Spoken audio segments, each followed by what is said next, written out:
বেসরকারি বিমান পরিবহন ও পর্যটন প্রতিমন্ত্রী এম রশিদুজ্জামান মিল্লাত বলেছেন, প্রধানমন্ত্রী তারেক রহমানের নেতৃত্বে দেশকে আঞ্চলিক এভিয়েশন হাব হিসেবে গড়ে তুলতে কাজ করে যাচ্ছে সরকার।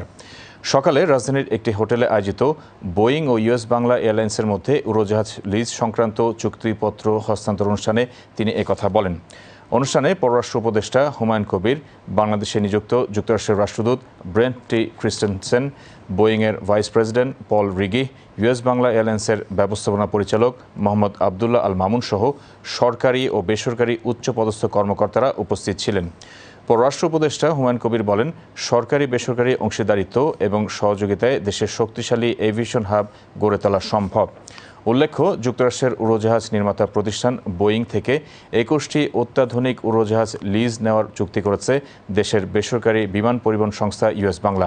অনুষ্ঠানে জানানো হয়, প্রায় $১.৫ বিলিয়ন মার্কিন ডলারের বিনিয়োগে নতুন উড়োজাহাজ যুক্ত হওয়ার পর দক্ষিণ ও দক্ষিণ পূর্ব এশিয়া, মধ্যপ্রাচ্য সহ বিভিন্ন আন্তর্জাতিক রুটে ফ্লাইট বাড়ানোর পরিকল্পনা করছে প্রতিষ্ঠানটি।